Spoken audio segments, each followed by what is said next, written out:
people go, "Oh, so you don't consider it as a job?" I go, "No, really. I'm like, I just do it because I like doing it. Like, Yeah. if I don't feel like doing it, I don't react to anything. I just sleep or watch anime." Easy, man. Yo, what the fuck up, Crazy Nation? It's your boy SB repping that Kraayziie. You know what it is? I'm back again with another crazy discussions.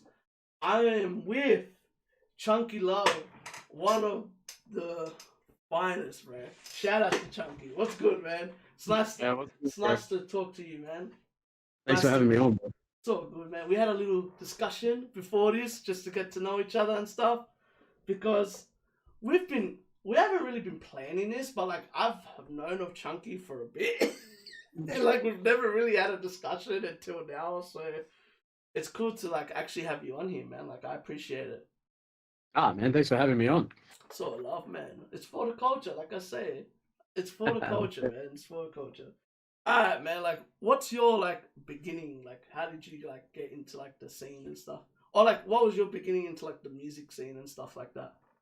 Oh man, I mean, I've been playing guitar since I was 8, Mhm. so that's like Yeah, I love that's the like description on your website. You've been doing it yeah. since you came out of the womb. When I read that, I was like, that's sick. Bro, I mean, look, it's close enough, yeah. Like 80s close enough. Yeah, bro, I've just been playing guitar since I was 8, and then Yeah. yeah, like we were talking about, like I went there, like there was certain things I wanted to do, like I I stopped sport pretty early on because Mm-hmm. I wasn't allowed to play anymore. Why? What And so happened? like, I went, Like, oh, I just had a couple operations on my knee. oh, So okay.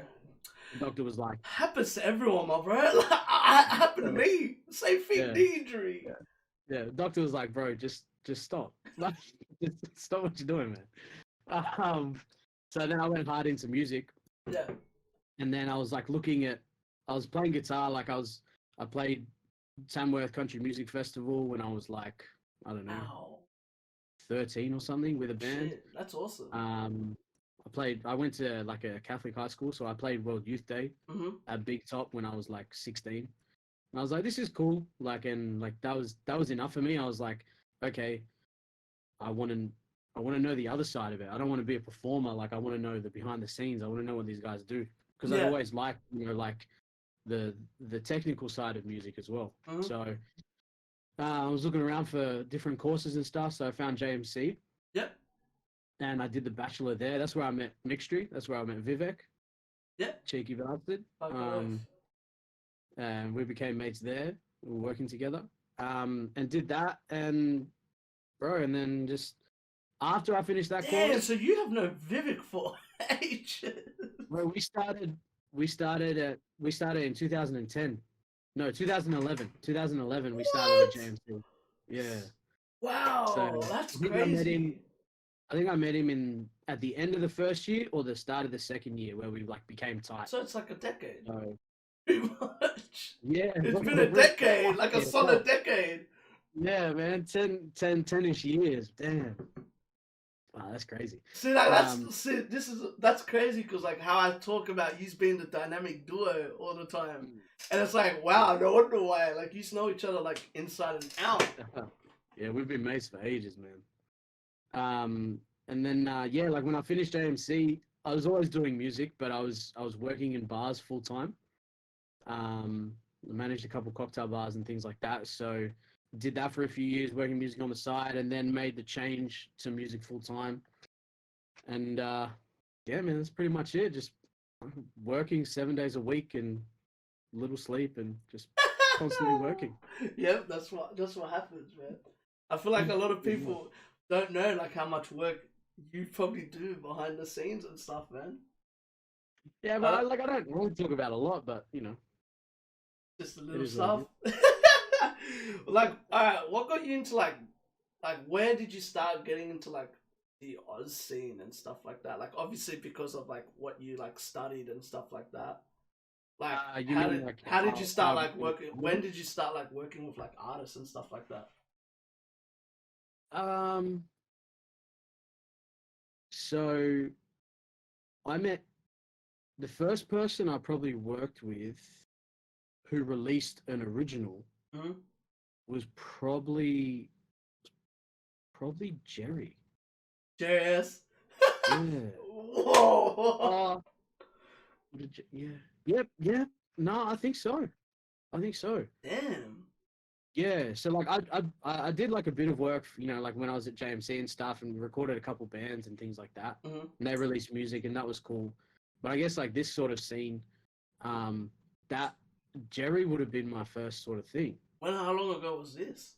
Oh, bro. I'll check. Let me check sports. Look at him. Do what you want to do, man. Shout out to Jerry S, by the way, man. That guy's a sick guy. That was 2017. Damn, that's cool then.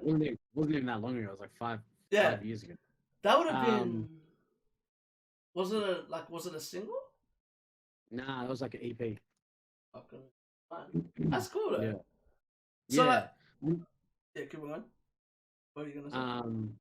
Yeah, like I knew him while I was at JMC. While I was at JMC, he was at AIM, and I worked at a cafe on in Central, like opposite the massive bus terminal. Yep. And then one of the people I worked with, her sister was at AIM with Jerry, and then so we used to have like a jam at the cafe like every Friday. That's mad. Yeah, that's cool. We went way back. So yeah, that probably would have been where I got into it, man. Yeah, that's cool.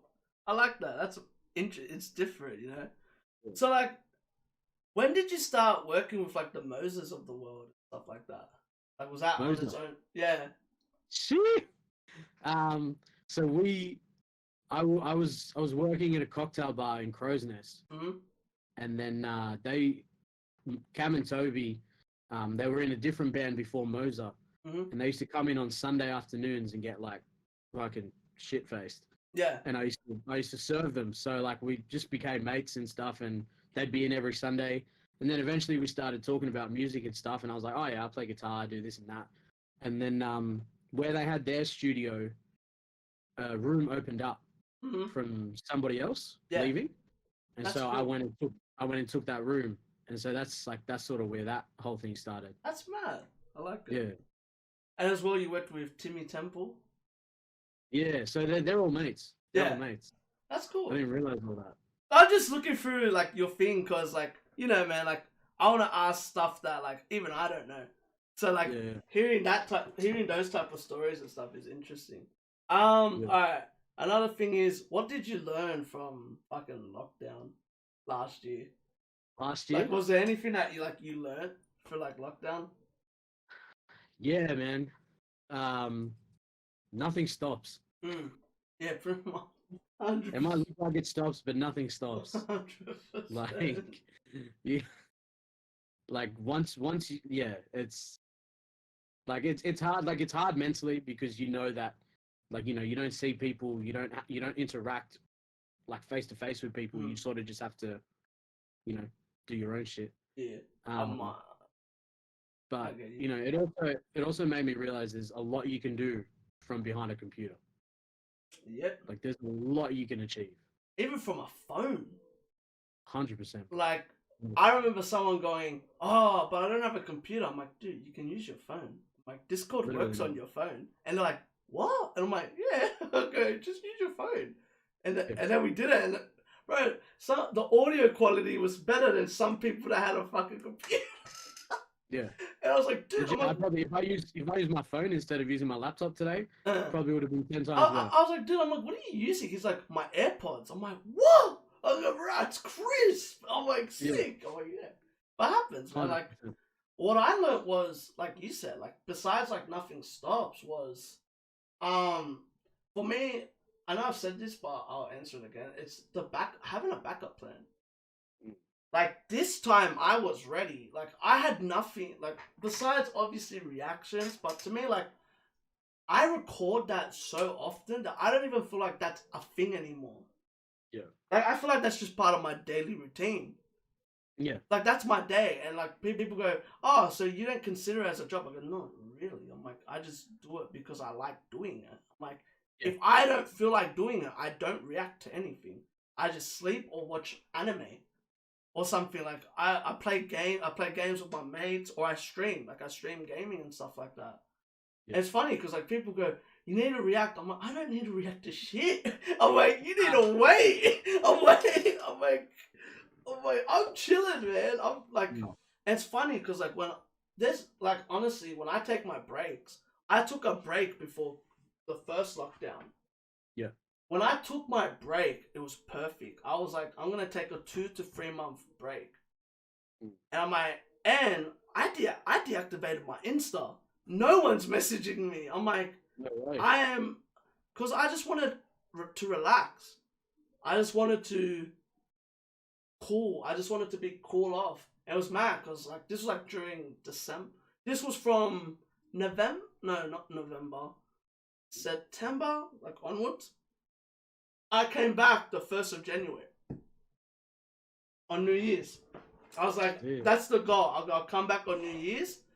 Bro, the music that I missed within that gap was so big. And I was like, you know what? I'm going to take that sacrifice because I needed a break. I feel 100%. like that's one thing, like, if I was to tell people about, like, lessons and stuff, like, one lesson is, like, you got to know when to take control of your mental health. Yeah, without a doubt. Like, Without I remember the first time when I started, you asked me about this, and I didn't, what happened, at one point, I burnt out. I burnt myself out. And this was when I was reacting to mixtapes. Not fucking songs. I was reacting to albums and mixtapes. 3 to 4 a day. Shit. And I burnt myself out. Like I was like, Yeah, I can't do this anymore. Like, and like even now, like people ask me, they're like, how do you record? I record in bulk. Like I don't know if anyone's ever looked at my tabs when I'm recording, but I remember I met A-Girl's mum a few months ago. Yeah. And she goes, what I love about you is you can see the tabs. She goes, so I know who you're reacting to next because they're open. And I was like, shit. I'm like, she's the first person to ever say that to me. Yeah. That's hectic. And she's like, I noticed, like, you keep that stuff open. And she goes, what's crazy is you record, like, you're wearing the same clothes. So you record that all in one day. And I'm like, yeah, I do at least 7 to 10 videos a day. Shit. Not even a day, in a morning. Like, in an hour, 2 hours. Depending on, like, if I'm, like, nowadays, I don't do what I used to. Like, a lot of people ask me, like, oh, you record a lot. I'm like, I record in bulk. And I spread it. I'm like, okay, schedule. And like a lot of people, like, you know, newcomers, young and upcoming artists are like, yo, like you gotta react. I'm like, bruh, you gotta wait. I have a schedule now. Like I don't roll on unless it's like a surprise drop. Unless it's someone I really like. Yeah. Like I'll say this. Yes, there is some bias in what I do. Like there's it's certain people I react to. Yeah. Like I remember there was one day I reacted to like 8 videos in one day, and I dropped like 3 of them, and I'm like, I'm done. I'm not gonna react to anything else. And then someone dropped like an EP, and I was like, I'm gonna have to do this. I think it was Hef. It was Hef when he dropped his EP last year. Yeah, when he dropped it, I was like, I forgot about this. I'm like, this was meant to, and I did a live stream. I was like, you know what? Like, I asked my fans, I'm like, do you just want a live stream? And they're like, what are you doing? And I'm like, I didn't answer. I'm like, do you just want a live stream? And they answered. Everyone answered yes. I was like, I bet. And then I went live, and I posted, like, I've changed the title. Yeah. And even, I forget who, someone messaged me, an artist, and was like, oh shit, like, you're doing the EP live. And I'm like, yeah, fuck it. Like, let's do it. I did the same thing for 1-4, which was cool. Like, that was mad just to see the fan reaction. I did the same thing for Pistol Pete and Enzo's, which they loved it. Them and Biotti, they loved it. Like, they messaged me after saying, like, dude, yeah, it's funny. That one, I did it at 12 when it dropped. That was one of the few ones I've ever done, like, when it dropped. I had so much fun with that. And Pistol Pete and Enzo were like, bro, like, thank you for this. Like, you didn't have to do it so early. I'm like, it dropped. I'm like, I'd rather be the. I like. I hate to say this. Solo calls me this. Solo calls me the Flash. I don't know if people know this. That's why there's lightning strikes on my SB account and on my Kraayziie account. Yeah. And they're like, oh, where's that come from? Solo. Shout out to Solo. Solo gave me that. He calls me the Flash because he thinks I'm the quickest reactor in the game. That's mad. Yeah, I remember when he gave me that nickname. I think it was when In the Beginning dropped. I was the first person. I dropped it within like 10 minutes of the song being out. And like that was cool. That was cool to get a nickname from like someone like so like you know Yeah. like I know Solo because of like Justice Crew and stuff like that. So like, and I remember watching like I've like seen Justice Crew live. So like to me like that was cool to like I did not connect the dots until a while until I was like I recognize this guy. I'm like why? And I connected the dots. I was like holy shit. I think Hal told me.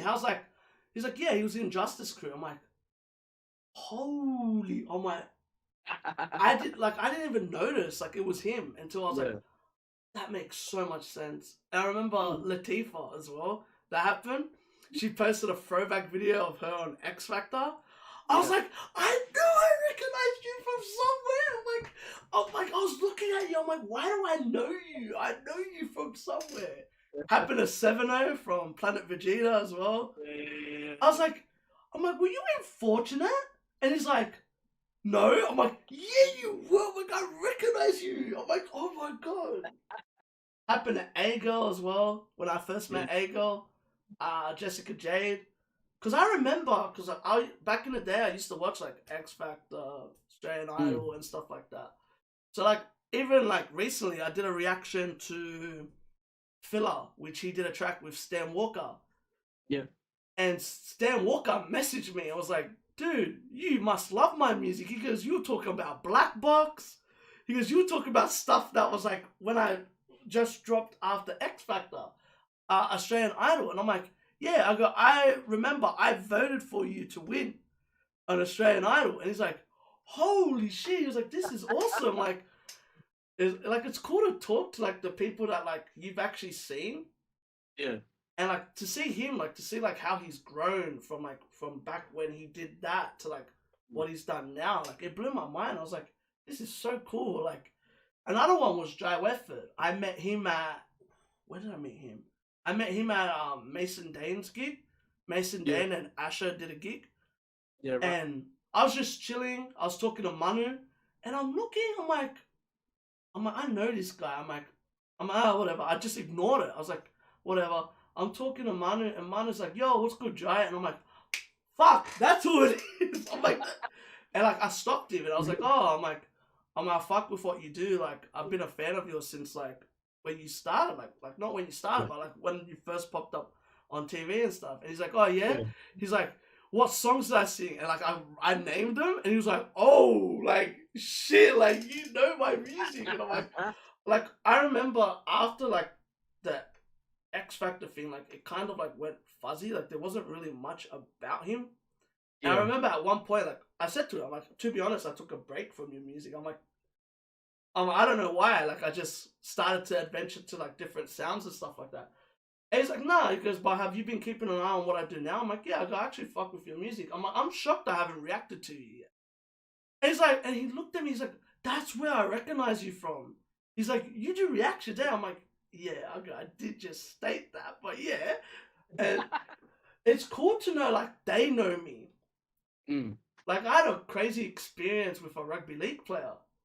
Yeah. Like I went to a gig at Granville. It was like a community gig. Marv's was performing. Yeah. And some of the West Tigers players were looking at me and they're like, oi, they're like, are you crazy? And I'm like, oh. I took a mad gasp. And they're like, you good? I'm like, nah, I'm a West Tigers fan, bro. I'm like, so like, for you to know who I am, like, that's sick. Like, to me, man, I'm just a reactor. Like, you know what I mean? Like, I'm just a reactor. I'm not expecting, like, people. Like, I did not know until, I think it was Hal that told me. Like, certain people told me, they're like, bro, like, I don't think you know how many people like know about you, like actually like have heard of you through like, and it's funny because that's how I came to know Cursor. Yeah, right. Cursor found out of me through word of mouth, No way. which to me like that was such a big compliment because that's how, in my eyes, that's how Cursor blew through word of mouth. It wasn't Instagram, Facebook. Yeah, yeah. It was like I remember hearing about Cursor because of word of mouth. Like, yo, have you heard this guy? Have you heard this guy? And like, it's funny because I did a podcast 2 years ago where I spoke about like how I found out about Cursor, and I said like I didn't like him at first because of his accent. I couldn't, honestly, I couldn't get past the Aussie accent. Yeah. And it's funny because he messaged me after that when I posted it. He's like, bro, he goes, the fact that you're one of the few people in media that's honest about that. Yeah. That like, I said, I'm like, but the one thing I respected about him, I call him the soldier boy of Australia. And the reason I say that is because he took advantage of like ringtones. He took advantage of like social media. Yeah. And I remember a lot of Cursor fans were offended. They're like, how can you say that? He's nothing like Soldier Boy. And I go, you go tell that to Cursor, who agreed with me. Like, he followed my SB account, my personal account. Yeah. And he was like, yo, like, this is my email. Like, he actually gave me his personal email. He's like, whenever you got a reaction for me, an artist evolution, let me know and I'll send it to me. And that was one of the coolest experiences as me, because to be honest, I'm not really that big of a fan of Curses either. Yeah. Like, it's funny because everyone goes, oh, what about this album? What about... I haven't even heard him. I'm honest. And he said to me, he goes, but that's why I like you. Yeah. He's like, you're not a person that pretends that you know all my music. Like, I remember the first song I ever heard of his was Good Weed. I only remember it because of a chick. There's a chick on a song that she sings the chorus. It's Ayo, we on another level. I remember that song like, and it's like high school. So, and like to like go into the scene now and see how he's still there. And I said to him, I'm like, that's where I respect him the most. You know what I mean? Like to see 10 years ago, I heard about him. 10 years onwards, he can drop an album, go away for a year, and say he's going on tour and sell the whole fucking thing out. Yeah, 100. But anyway, we'll go back into the topics that we were talking about. But I said, man, I like to ramble on. I'm sorry about that, but yeah. So good. Actually, I've never asked this for a producer. So, like what you do. What's a harsh reality in the scene for like what you do? Because I've asked rappers, like, you know how rappers, like, they would have their own answer for that. Like, a lot of them was like, it's not that easy to blow up. Like, you actually have to work your ass off to get there. Like, a lot of people don't see, like, the hard work that you actually have to put in. Like, Rick did a good one. He was like, 20% is the music, 80% is the marketing, everything else that goes in. Like, obviously, the 20% is the most important part. Like the production, like all the engineering and all that, like everything behind the song. Yeah. But the other 80% is like pushing the music, getting relationships with like people that you know and stuff like that. Yeah. Which I think that was really interesting topic that he brought up. Yeah, definitely. It's such an important part. For me, I guess what I do is like not everybody's going to like what you do. Not everybody's, like as a producer, not everybody's going to like the beat that you decide to put. I have to ask this. What do you do? Like, I know you do production, but you know what I mean? You know what I mean by that? Yeah, like, I think 100%. I do everything. Yeah. Like, I'll produce, because you know what I mean? Because on your, you know how, like you said to me earlier, like when we were on air, like you said to me, like they only give you a specific name. Like, it's only on, like, mix. And I'm like, wait, so, like, does he just do that? Or does he do, like, everything else? Like, you know what I mean? Yeah. But, like, it depends on the project, you know what I mean? Obviously, like, Depending on the project, I'll do a different role. Sometimes I only play guitar. Yeah. Sometimes I'll only produce the track. Sometimes I'll only mix the track. Sometimes I'll only master the track. Sometimes I'll only write the track. Sometimes I'll only record the vocals. But you know what I mean? Because I feel like a lot of people, like besides just me, a lot of people probably just think you just mix. Yeah. I mean, or master, sorry. Yeah. So it's just like, it's because I've heard, I've had conversations with other producers, but like not on this, where they say like, you know, they only give me credit for one thing, but I actually did way more than what it actually says.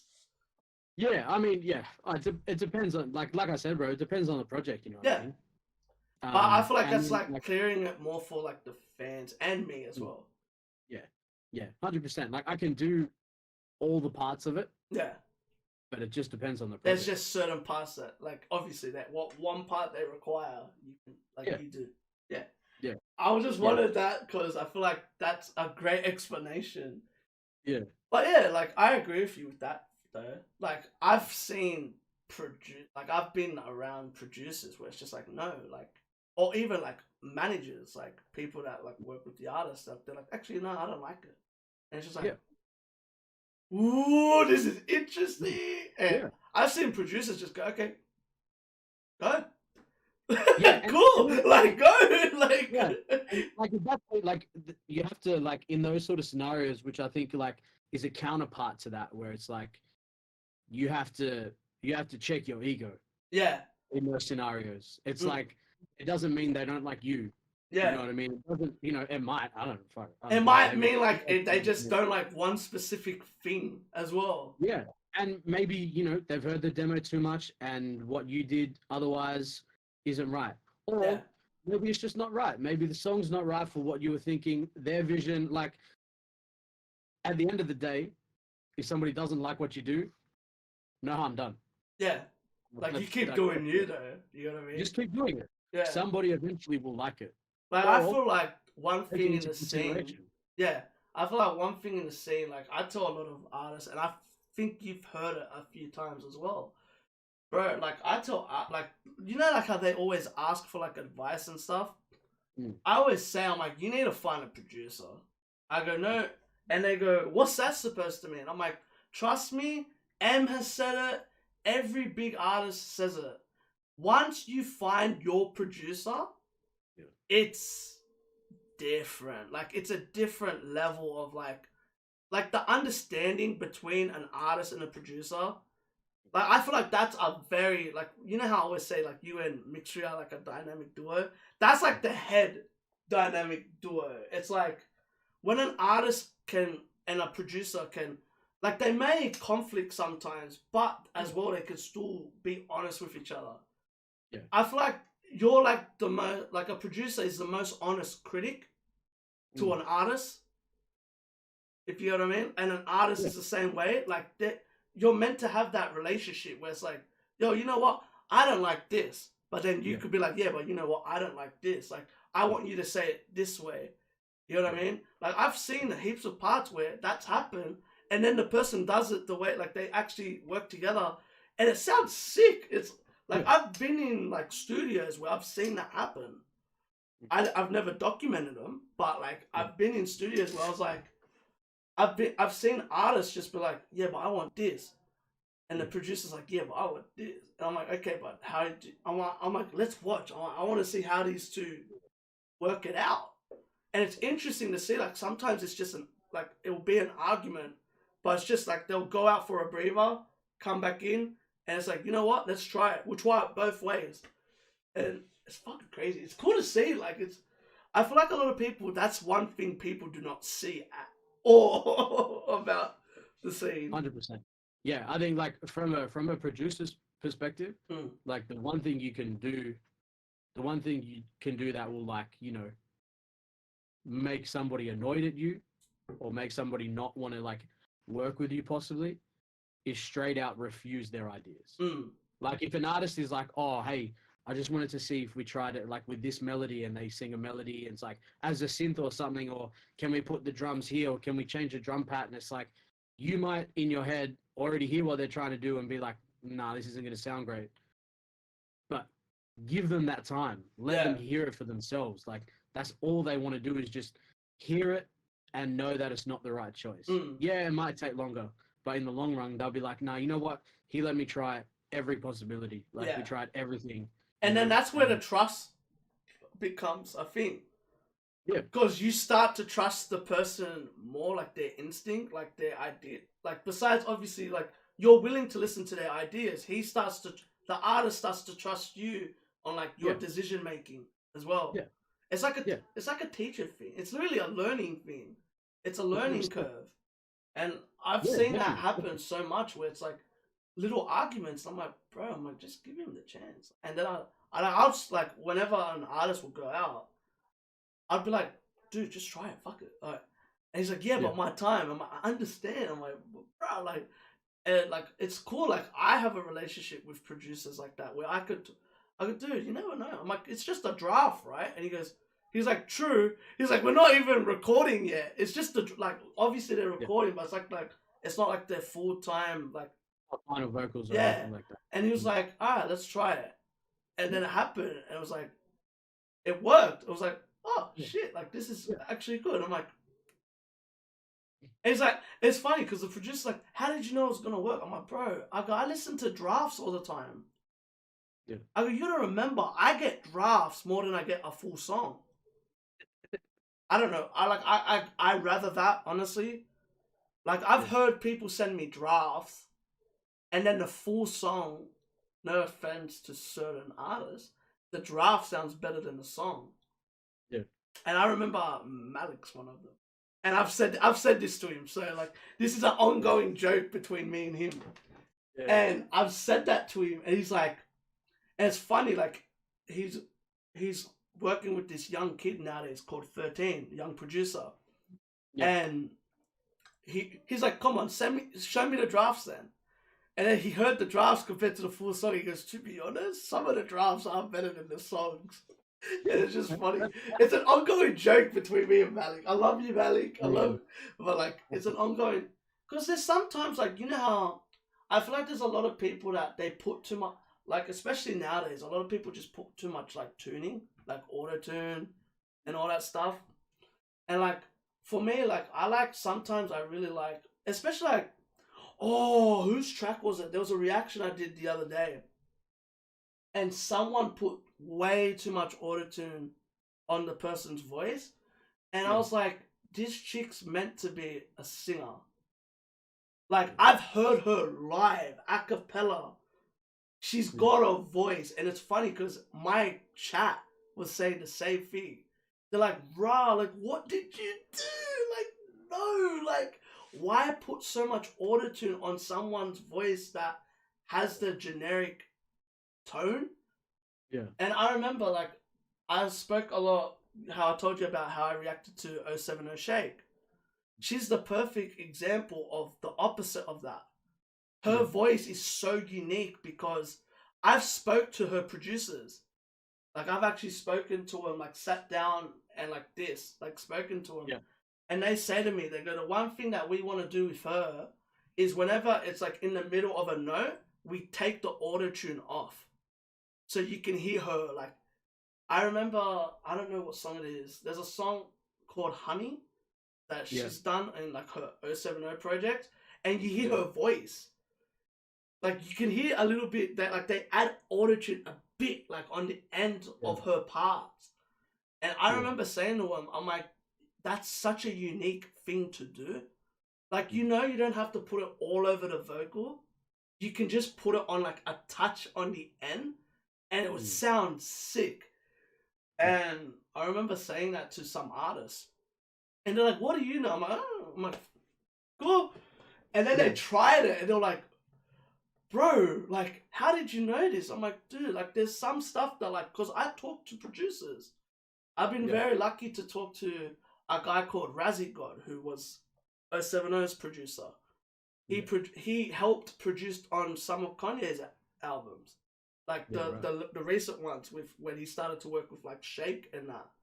Yeah. And like one cool story he told me was that they did a song with Kehlani that never dropped, and this was early day Kehlani, before Kehlani even became like This was like, oh my god, what's that group that she was in?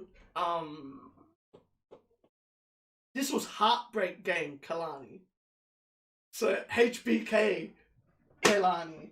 And it's funny because people go to me, oh shit, so like you've been a fan of Kaylani for a minute. I have.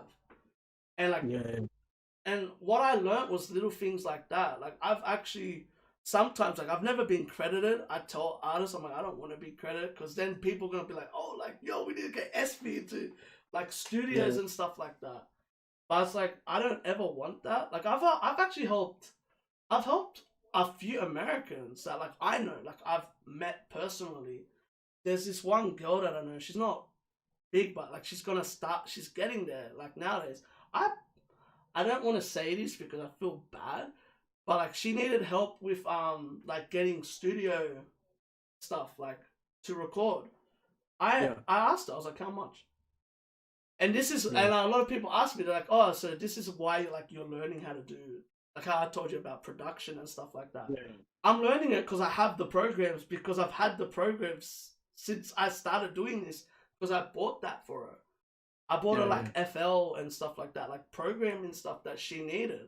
And it's crazy because like now she's learning how to produce. She Mm. started to learn how to produce and like the education of her music from 2 years ago to now is something that like this is something I never talk about, but I like helping artists. Like some artists, I like helping them financially. Like if I Yeah. can really see something like in the future with this artist, like this Yeah. girl, like bro, she used to go on live on Instagram and write songs. Like like 4 to 5 songs within a couple of hours. And she's like, yeah, I don't know how I feel about this. I'm like, what are you talking about? I'm like, you're doing stuff that it takes decades. Like certain people, it takes decades for them to learn how to do that. Like Yeah, to for sure. write songs. Like, and I remember saying to her, I'm like, I go, what's cool about you is you'll be writing a song and you let your fans contribute to your song. Yeah. How cool is that? Like that's something Yeah. that I'm like, you're Yeah. building something with your audience. I go, this is 100%. something that rare that you don't see much nowadays. It's cool because like another artist that I know that did that, she's now working with oh my god, not I almost said Baby Bash, but it's not Baby Bash. It's oh my god, G Cap or whatever his name is. Um, Um he's I know and like she's worked with like other people as well, like Currency and Yeah. stuff like that. Mm. Like these are hip hop heads, man. Like these are people Yeah. that like, cause she's from the Bay, Yeah. Right. and I was like, oh my, what's cool is like you're starting to get noticed by people from your area, Yeah. and she's like, yeah, but that's not hard to do. I'm like, I'm from Sydney. I'm more known in the US than Sydney,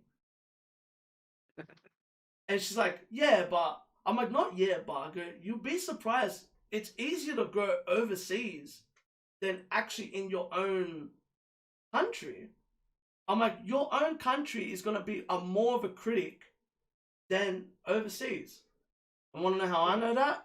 Well, nowadays it's not the case, but when I started, my whole audience was from the UK and US. No way. My whole audience at one point was just Jersey, was New York and Jersey. Because I started working with people that knew artists from there. It was pretty cool. Yeah. Like I met a guy that worked with the game. Like actually worked on music videos for the game. Shout out to Hoso Films, by the way.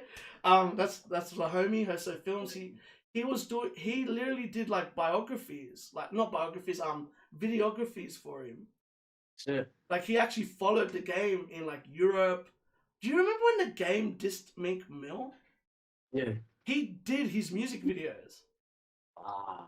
So like that's such a cool thing to like, and as well like he's been like behind the scenes of like Billie Eilish videos, and like Victoria Monet. Same as Eric Bellinger as well. Damn. Like I love that's how I got into the scene. Like I started with the US scene where I met a guy called, his name is Razil now, but his Yeah. name before used to be A-Rock. Yeah, And right. he did a track with Eric Bellinger called Go. He's the rapper in that track. And it's cool because like, because of, and they came here to Oz to open for August Alsina. And so like I got the chance to meet them. And what was so interesting was his brother, A-Rock. A-Rock's brother is this is gonna blow your mind. A-Rock's brother is YG's DJ. So it's like it all connects. And what's cool is the manager of theirs was, his name's H1. Shout out to H1 from LA. He he does clubs. Like he has club openings and all. Like he owns his own club in LA, which is like one of the biggest clubs in LA, where like all like celebrities go to perform, like artists and stuff go to perform. Yeah. I met this within my first year of being a reactor. And I got very lucky to meet a special soul to me, which is JJ DeMello. I met him in 2017. Yeah, rest in peace to JJ. Yeah. I was very lucky to meet him very early on in his career. This was before Paper Planes. This is before Paper Planes even came out. And what was interesting, like he said to me, he goes, and this is why I still do it. Like it's a big reason why I still do what I do. I remember I met his manager. I think it was like a tour person that was around him. And like he really put me down. He's like, oh, reactor, like, you know, like laughing at it and stuff. You know how those people are. And he's like, dude, don't listen to him. He goes, sooner than later, you're gonna be one of the biggest things in Oz. Like he really like, he's like, dude, what you're doing, he goes, sooner than later, you're gonna be interviewing, doing podcasts. He goes, put that into your head. He goes, put that into an imagination. He goes, Kraayziie is going to be its own movement. And that's where Kraayziie movement came from. Yeah, right. I got that. And then he brought up the clan line, Kraayziie for the culture. Yeah. He said it. He goes, it's going to be, he goes, what you do is for the culture. And what's crazy is like that meant, like to see like what happened to JJ, and like, bro, JJ was a star. Like, I remember going to see him live at that gig, the August Alsina gig. He outperformed everyone on the gig. Bro, that kid was special. Like, I ended up speaking to his brother, like a few years. Like, I still talk to them now. And they're like, dude, like, he spoke about you. And I'm like, that's like an honor. Like, to know that, like, he met me and like, I made an impact on someone. Like, it was just my start. Like, this was 2 months into the game. 2 months into the game. Like, and it was cool. It was like, I didn't know I could make such an impact on people overseas like that. And it's just crazy to see, like, I did something that I never thought I could do. Like, I know JJ's from Melbourne, but like even Brazil's from LA. Hoso's from New York. It's like, it's cool to see like I could cross paths with people that, like, I've gotten a message from Victoria Monet saying like, I loved your reactions, because I did a reaction to her EP, one of her EPs that she dropped. No, and like, and it's funny because people are like, yeah, but who's that? By the way, if y'all don't know who Victoria Monet is, Victoria Monet is Ariana Grande's best friend. Like, she's a name that I feel like a lot of people, I feel like she's one of the most like disrespected. Like, it's still underrated somehow. Yeah. Do you get what I mean? Though, like, somehow like she's still like, I know, like, of course she's best friends with like Ariana Grande and stuff, but it's like I feel like her music is so good that it could be higher. Like, I remember listening to one of her songs. It was called 10 Friends. Was it 10 Friends? Yes. 10. Was it 10 Friends? I think that's what it's called. And it was about, I think her boyfriend or something at the time, like, on the song, like, cheated on her. And she's like, I got 10 new friends. I just couldn't, I was like, wait, what? I remember Yeah. breaking it down. I'll send this to you if you actually Yeah. want to watch it.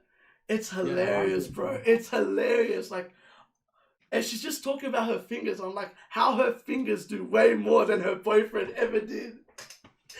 And it was amazing. I was like, that's creativity to me. Like, that's something like, I know, like, you know what I mean? Like, it's so, like, to even think of that, like, how do you even go into that headspace? And what helped me get into, like, more, like, hip hop and stuff was a group. They had a page. They have a page. It's called Dead End Hip Hop. Yeah, right. And what they do is they did reactions, not reactions, but reviews on, like, artists and stuff like that. And Yeah. what was cool was, like, the people that they got to meet, because they're from Atlanta.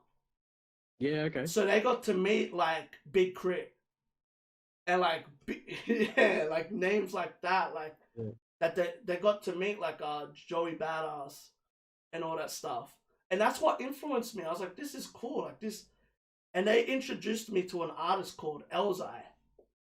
Which Bro, Elzai's the go, man. they introduced me to, like, this is when I started to get more into, like, the hip hop sound. So I got introduced to an Elzai, a Big Crit. Who else is there? Run the Jewels. Oh, I can't even Oh, start yeah, with bro. Run the Jewels, man. I remember being in Costco listening to their second album. And my mom's like, why can't you stop moving? I was jumping around listening to this. I'm like, this is music to, like, this took me to worlds. Like, and that's where I started to learn more about production because of LP. His Yeah. production was so out there. Like, it's such a unique sound that, like, I never heard before. And I was just like, how does this guy do this? Like, I remember one of the bars being like busting through your chest like I'm from outer space. And I was like, that's an aliens bar. I'm like, what the fuck? I'm like, whoa. I was losing my shit. I wish I reacted to it. I wish. If I reacted to that, oh, bro, that was crazy. And, like, that's what got me more into, like, the production game. Yeah. Like, even I spoke to Rick about this, which was, I remember Biggie's first album, the intro, Ready to Die for the intro, where they show his sound, like where he has come from. Like, bro, you hear Biggie crying like, they sample a baby being born, and, like, to me, like, that was such a cool.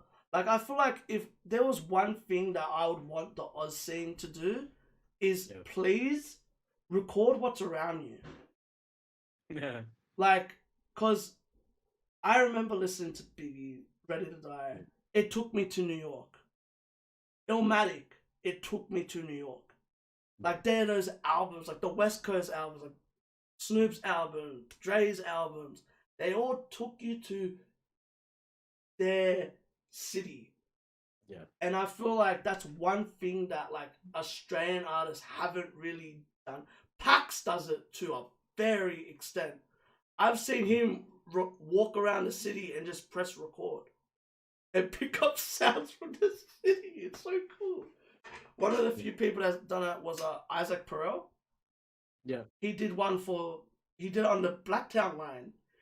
Mm. The doo-doo-doo, you have reached Blacktown. And I was like, this is sick. Like, 100, bro. 100. I love when people start to record, like, what's around them, because Australia's got such a amazing culture that they're like the English tried to take away, in my opinion. Like, and everyone knows about this, right? So for me, like, I've had chances to meet, like, I went to Bega last year, no, Yeah. the year before that, and I met a really close mate of mine is Indigenous.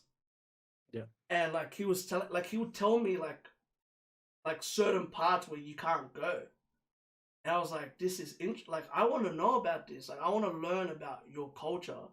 Because to me, like, I can't, like, I love seeing what, like, JK47, Anuki, and all, like, Briggs, like, what they're doing. Like, they're starting to bring their Indigenous background, their culture into the scene. And like Yeah. even nowadays with like all the Polynesians, like bringing their sound, bringing what they grew up with into the scene. It's such a cool thing to see. Yeah. Like we don't hear it as much as we should. And Yeah, I I love totally it. agree. I love it. I love hearing that. I love. There's this artist called Say True God who he dropped a new music video where it was, I think it's called. Wait, fuck! I have to actually get this right. I don't want to be disrespectful to the song. It's called Future Kings, Yeah. and he's from Cook Island. He's indigenous. No, he's not from Cook Island. He's from Brisbane, but his cultures are Cook Island, Maori, and indigenous. Yeah. And Right. he embraces all of those cultures into one music video. I gotta send you. I gotta send you this. I'll send you this because I've been talking about this and no one knows about it. No way. Like people know about it, but it doesn't like it clearly hasn't reached Yeah, out to like Yeah. people that I've been talking to, and I'm like, you know what? I gotta send you this. Like, it's so Yeah. cool to. I remember saying to him, I was like, dude, I'm like, I don't know if you know what you're doing. Like, this is something that's gonna be groundbreaking. And that's why I've been sharing it to everyone. I'm like, nah, I'm like, people need to know about this. Like, this is something that should be embraced. Like, it should be something that like blows up in Australia. Even though like for him it's like all about like his culture stuff. Yeah. I was like, dude, I'm like, what you've done, you've broken something that a lot of people don't really make their music about. Like, I've been listening to a lot of artists nowadays just copying and pasting other sounds. Yeah. And copying and pasting like music video ideas. And like to me, I don't like that. To me, one of the things that I look for is I look for originality. Yeah. I try to look for okay, you can like I feel like there's copy and paste like a bit lyrics is okay, but not like stealing a whole sound of like a song. Like you know what I mean? Like you know how people like for example, if I was an artist and I reference like a Biggie line, it's just referencing a line and that's it. Not completely plagiarizing the whole song. And I just feel like even R&B, I like when people do like I forget who it was. I think it was Cheeky he's from West Sydney and he did the Say My Name. Like Well, like but, yeah, he did like but he put it in just a little things like say my name, say Cheeky, I love like all that. And I was like, that's like it's just a little piece of that. Not just robbing a whole sound. Like for sure. I feel like that's one thing that's a harsh reality in the scene is that how often that actually happens. Like people actually plagiarize people's music. Yeah, I think it's more like like you were saying how Rick was going through like the five pillars of hip hop. Yeah. And the hip hop culture. It's understanding the background of sampling. Why sampling became what it became. Why that was a thing. And exactly. Shout out to Grandmaster Flash. Yeah. Grandmaster Flash was like the first person to like figure that switch. Like what's it called? I forget what it's called. But I know what you're talking about because of I watched the Get Down. Yeah. And it's like a documentary about like Grandmaster Flash and the whole crew. Yeah. And like that what you said, it's a crossfade of like where it went from like one sound to boom, it goes to like another. It was cool. It was actually really cool. Yeah, using two of the same record. And switching like obviously records back then, like like in that sort of style, they had the breaks. Yeah. Which was the breakdown where it was just the instrumental or it was just the drums, not even anything else. Yeah. And it was a crossfade between the two exact same parts and looping that. Yeah. But sampling in itself, like there's a whole nother thing behind that. Like I'd recommend reading a book called The Beat Tips Manual. And it goes through each of the pillars of hip hop. Yeah. But then it goes through the ideology and the history behind why sampling became what it became. I'll check that Um, out.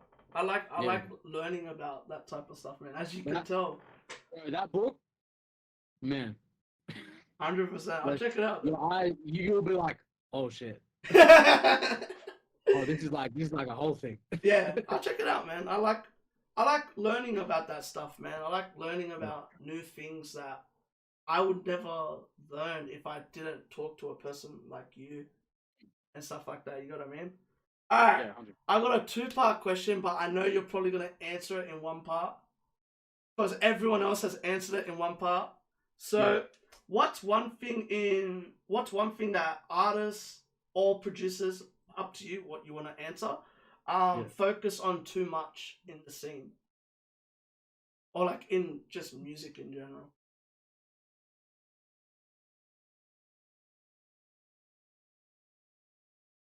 Creating something timeless.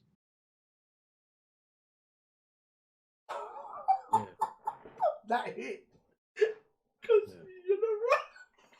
You're not wrong. That is wow. I have heard. Like creating a mood or a movie or like all that shit. Mm-hmm. I get what you mean. The fact that like a whole rush of like energy just went straight into my head when you said that. Yeah. Like it's like it came through the fucking speaker. I was like, whoa, because that's true. I've heard so many artists be like, you know what?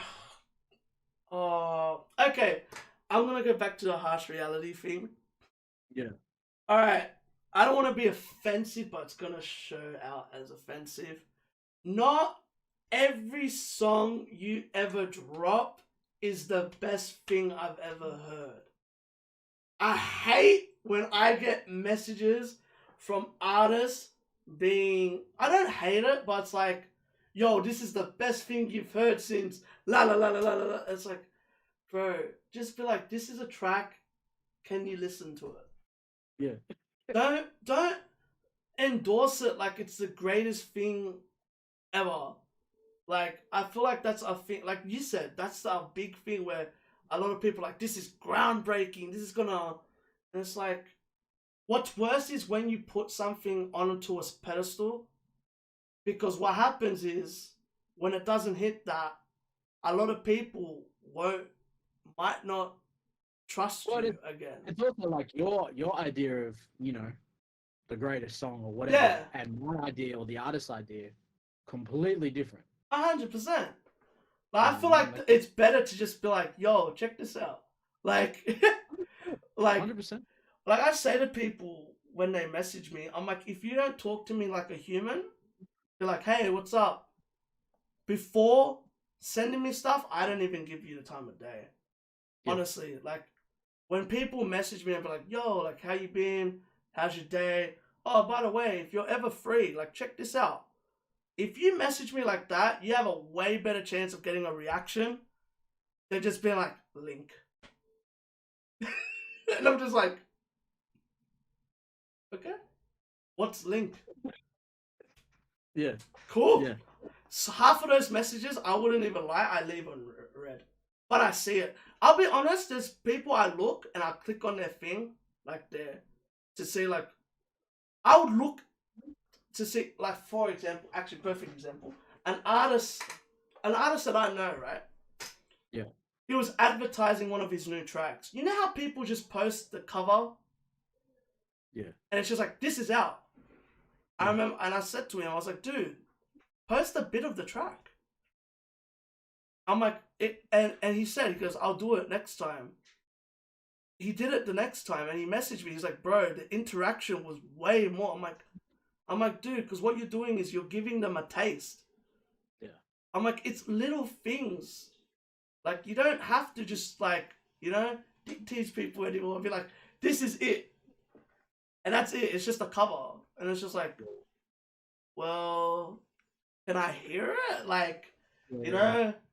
I feel like that's one thing. But for me, one thing that alright, and the second part is what's Yeah. one thing they don't focus on enough? That they're a business. Mm. Like we're not, I you felt know, like I feel that because that's what happened to me. yeah, exactly. Like I had to, like a lot of people say to me, oh, like when you ask me like, oh, you actually get paid, I'm like, yeah, this is like my full-time job. It's like, Mm. how can a reaction be full-time? Like, I get paid, bro. Like, I get paid on YouTube. Like, that's why I'm Yeah, so consistent. Like, you have to be consistent unless because you get left behind. yeah, exactly. Let's be honest. Like, YouTube has so many platforms. Like, if you don't, like, that's one thing that, like, I've said to myself now, I don't really care about numbers as much as I used to. I know Yeah, that, like, that should be a thing that I should care about, obviously, but not as much as I used to care about it. yeah, For me, like I said to you, if my mental health is at the right place, yeah, I'll start to focus on numbers a bit more and be like, okay, like what can I reach? But yeah, I would never, one thing that I've never tried to do is clickbait. Because yeah, for me, like I understand the meaning of it, but for me, I reckon that could ruin a lot of relationships and friendships that I have with people. yeah, And I feel like that's like, for me, I'm never gonna care about clout. I'm never gonna, in like for example, like if you said something fucked up here, mm. I'm not gonna be like for example, what you said about the timeless thing. I'm not gonna be like Chunky calls out the whole industry Yeah, as yeah, like, 100%. cause then you're gonna be like, nah, bro, like we can't do this ever again. Dude, I Like, get it. I get it. Like it was one thing. So like I had a podcast a little bit ago yeah, that did like 20 or something episodes or something, mm-hmm. and there's one thing my co-host and I used to always like talk about. It was like, bro, I don't want to do clickbait. Like Yeah. like, Like and I I used to understand if the artist lets you, like if they go like, yo, yeah, like you know what, like for you, like this is a good do what you want, benefit. do what you But want. like for me, like I've seen people do that, and I've seen a lot of people, like good friends of mine, that Mm. like I lost respect for them because they've Yeah, done it to me.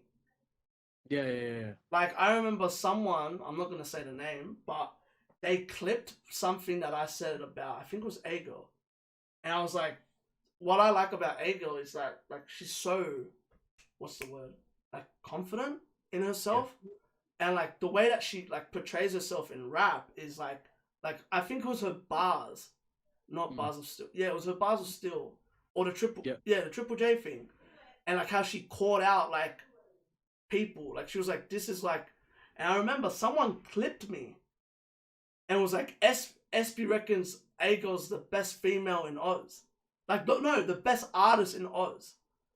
And I was like, and I remember a lot of people writing down below being like, "Oi, like don't do that. yeah, yeah, Like don't do that." Because like the one, like I remember even Golo writing like, "Dude, like don't do that to SB. Don't try to make SB look like a bad guy. Like yeah, SB said what he said, but that's his opinion. Don't clip it and take out like what he said before and what he yeah, said after." And that's what I hate about the internet, honestly. That's one thing that I hate about the internet the most, is that clout and all that stuff is such a big thing nowadays that people can just clip you and just be like, because bro, I could have done that on so many people, especially on this thing, like especially of what I've done. And I feel like what one cool thing that I got, and Fracture said I could use it as a teaser. I haven't posted it yet, but I got him to say how they got the name Smash Brothers. It was the yeah, first time he's ever said this to anyone. To yeah, me, I was like, whoa, like that's cool to like know, like I got something from him that like no one's ever really asked. yeah, And I asked him, I was like, by the way, can I use this as a teaser? And he's like, bro, go ahead. He goes, that's a great teaser. yeah, Even the one with my mum, like I posted a teaser recently that my mum walks into my room.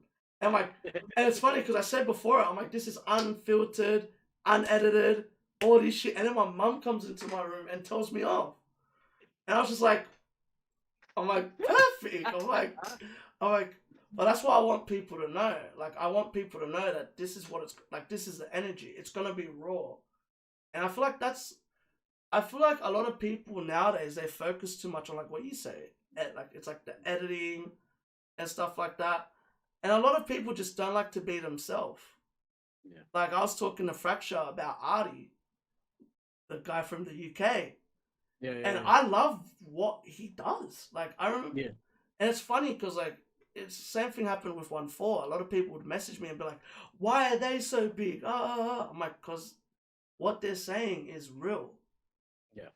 What they're portraying, their lifestyle, you can hear it. For me, that's one thing that like Husky. I remember when Husky dropped his music, and a lot of people trying to copy that sound, Mm. and it's like the reason you're not as good as him is because you don't have the story that he has. Yeah, it's not You don't authentic. have you don't have the vulnerability of his voice where you hear him say something you're like, I Yeah. feel that, like I understand what you're saying. I feel like that's a great thing of like production as well. To like, that's like a producer will be like, no, do it again. Like, get angry. Bring Yeah. your. It's just cool. It's just a cool thing to say. But yeah, that's as one thing for me. But explain the business thing. Like, do you have anything more to say about that? Bro, it's like it's literally just that. It's like we're not just artists, we're not just producers, bro. Like Mm, we're businesses. yeah. And the earlier you realize that and the earlier you know how to maneuver that, the better for your career longevity. Mm. Like I learned that very easy when I needed to get monetization. Yeah. I was like, because I was looking, bro, YouTube monetization is so hard nowadays. You have to do 4,000 hours. And people like, yeah, that's not that much. 4,000 hours is a lot. So much, bro. It's honestly, I wish I did this earlier. It would have got me that like that, but Yeah.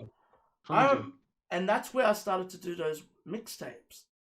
Yeah. I started to do mixtapes. I started to do albums because that's hours. Yeah. Those are 100. like those are hours that like for example the Shake one, I got around from what I remember now, it's on around like 8 to 9 thousand views. Shit. And I remember people saying to me like, "You're one of the few people that actually gave it a whole listen." Oh, how the hell did I forget this? Another one I did was Black. No way. I did Black's East Love Atlanta. Yeah. I did that, and I remember someone that did producing on it messaged me. And I was like, dude, like Black. I know Black won't message you because obviously he doesn't run. You know how certain artists just don't run their media page. He's like, Yeah. bro, Black loved it.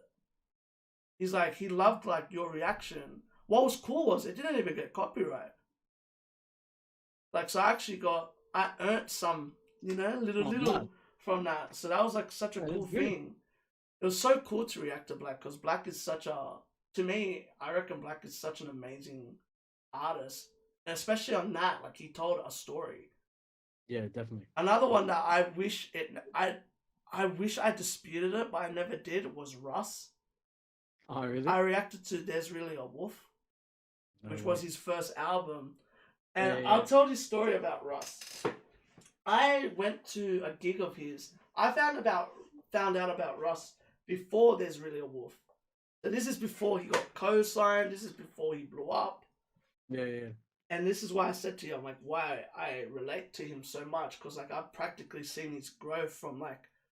I remember at one point he dropped 11 albums within a few years. That didn't work for him. So what did he start doing? He started to do the SoundCloud thing, which was once a week. Yeah. Want to know what's crazy about that? He ever since he got out of the label, like now he's an independent artist again. He's still doing that now. Even though he's a big name artist, he still drops a song once a week. That's hectic, bro. Which to me, like, that's such a cool thing. Like, I feel like that's him being like, you're my fans. You got me to where I am. Because the thing was about Russ, a lot of people don't know this. When he got big, it wasn't the US scene that blew him up. Mm. I went to, was it Enmore? Yes, he came here to Enmore. Bro, he sold the thing out in a day. Hectic. The next time he came here, It was that Optus Arena or whatever the hell it's called. Yeah. He The Olympic sold one, that right? out. These are between 1 year. Shit. He went from Enmore to the Yeah. next year being in the Optus fucking the Olympic Park thing. Ah. And he sold that out. Which to me, like, that was such a, like, how do you do that? Yeah, that's huge. Like, That's and like, that's what amazed me about him was he had such a big following all over the world. yeah. Like, it's funny because people are like, what Russ? What has he done, bro? He's sold out like places in Australia. He sold out places. His biggest fan base is in Abu Dhabi. Mm-mm. Like, think about that. Like that. Like, to me, that blew my mind, and that's where I learned, like, if you push yourself somewhere, like, it's funny because he has a song called "Do It Myself." Mm. Honestly, when I started Kraayziie, he was my playlist. Yeah. I would listen to him every day. My cousin can vouch for this because he remembers. He had a song called "Fuck It, Do It Myself," where he goes, "I don't need a clique, I don't need a company, I don't need anyone. I'm gonna do this shit myself. Yeah. I don't need you, fuck it, I'm doing it myself." Like, that's such a.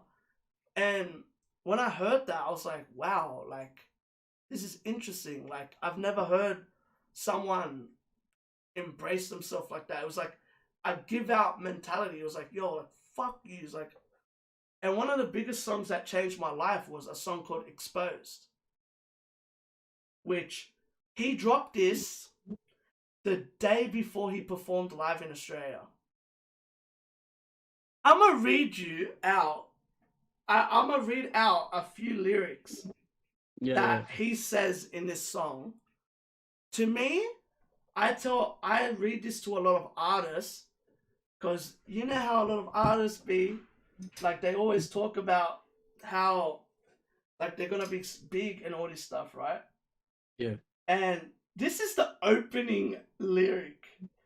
Y'all gonna have to do better. I can't believe what I'm seeing. All this bullshit going on. The industry is deceiving. Like, and this is like when he got like co-signed. So this is him being co-signed with Columbia. He goes, all the masses pitching rappers as these independent grinds. and and he goes, meanwhile, there's a label right behind them the whole time. He's like, fake shit, call it out. You were plugged before your first song. It was just interesting, like, because it's funny, like, a lot of people will message me now. Like, not message me, but they'll message me about other artists. And I'll be like, I'll be quiet. And they're like, why are you quiet? And I'm like, because I don't want people to know. Like, you can see it. Like, I feel like a person like you, like, people that have been in the scene, they can see, like, as the word industry plant, as people say, and stuff. Yeah. But it's funny because, like, one of my favorite things was this. He goes, your fans are fickle because you came up in a mystery. My fans are going to stick with me because me and them got history longer than 2 songs. You don't know how to build. And it's funny how you were saying, like, you were talking about that. It's like, you tried to start at the roof. You won't be there for too long. It's just funny because what I learned was that I started to, because of what he was saying, I started to, like, understand, like, I would see, like, I don't know. I remember when Designer blew up. Yeah. And people were like to me, oh, he's going to be like the next big thing. I'm like, Designer won't last longer than a few years. Yeah. And they're like, why? And I'm like, because he's only known for Panda. Yeah. Like, Panda came out and that was like, and the Timmy. Besides that, like, that's what happened. That happened to a Fetty Wap. Yeah. They blew up, but because it was just a song, they went back. But as well, to be honest, he was probably like, I made all that money and probably kept it. Most likely, knowing them, they kept it. Yeah. And, like, it was just funny though. Like, my favorite one is, where is it? Oh, this is it. This is my favorite bar of, like, all time. Oh my god. I'm coming through exposing fake shit. God can't save you. You're a boss, you got a boss, and that boss rapes you. And he goes, barely pays you, but you're cool with it. You're a soldier unaware that you're a lieutenant. And he goes, I got a gripe with the media. All of yous are wannabes, producers, rappers, down for sodomy. He, he, and then this is one. He goes, it's fucked up. I had a standard that I held you to. I'll name names if you provoke me, so shut your fucking mouth. And this is the one where I noticed, like, I started to learn how big he was gonna be. He goes, my platform is way bigger than the ones that turn me down. Bunch of grown men and women talking about grown men and women for a living. And it's just like, it's just things that he talked about where I was just like, wow, like, I understand what he's talking about. This is the one. I say this to people, and you understand this to the deepest meaning. Yeah. This is where I knew Russ was different. You're an artist. You're an industry artist. I'm an artist in the industry. Me, myself, and I. That's the holy fucking trinity. And then he goes, I partnered with Colombia. Key word. Partnered is the key word. We split the profit 50-50. Better do your research. Came in with my own fan base. Sold out tours around the world before handshakes. And then he goes, this is the one. You see, I play the game well. You let the game play you. You don't know your own power. You think the label saved you. And that's where I was like, I learned so much about, and this is the one. You'll love this one. You're submissive with your actions, then you flop, and you wonder what happened. Couple things. You dropped one song and signed a deal. You have less than 10 songs out. You're not real. So the song became bigger than the artist. People know the song, but they don't know the artist. Not enough songs to become their favorite artist. Oh my God. Not enough songs to be a headline artist. Oh my God. I was like, that's a game changer. Yeah. And it's funny because I hear a lot of people say to me, they're like, he's just bitter. I'm like, what? No, you're not listening to what he's saying. Like, he's exposing some of your favorite art, I wouldn't say favorite artists, but he's exposing certain artists that they think, like you said, they think they can make a timeless classic, and that's it. They're gonna be there for the rest of eternity. Yeah. It was just funny. I remember when I heard it, I was like, I remember listening to it. Because it's just like, who talks about, it's like what DMX did the industry rap. Yeah. Another a good example was when Lauryn Hill did her MTV. What's it called? MTV Jam or whatever? That the unedited, unplugged. That's what it's called. Yeah. And like, I learned a lot through them. I was listening to them and I was like, ooh, I'm like, this is interesting. Like, Lauryn Hill was talking about stuff. I remember she made the song I Get Out. And I think that song ends up being sampled from like a Kanye song. And she's like, I remember her being like, I get out of all these closets, I get out. And I was just like, wow. I remember hearing it and it was like such a interesting, like, and everyone's like, oh, she's talking about a relationship. And I'm like, she is not talking about a relationship. Because at the end of the song, she goes, the industry's a joke. And it's like, where did you get a relationship from? Like, from that discussion, like, I just laugh how, like, people try to fill it. It's like, yeah, it's about a relationship. I'm like, but that doesn't make sense. I'm like, she's talking about being controlled. She's talking about not being able to drop music. Like, she's being manipulated in a way. And I was just like, this is so interesting. I was like, I was not expecting this. But, okay, we'll go away from that now. who in your eyes is an artist that you see is gonna make a big like jump or that you work with? You can name a few. Yeah, I know you work with a lot of artists. Couple here and there. Just tad.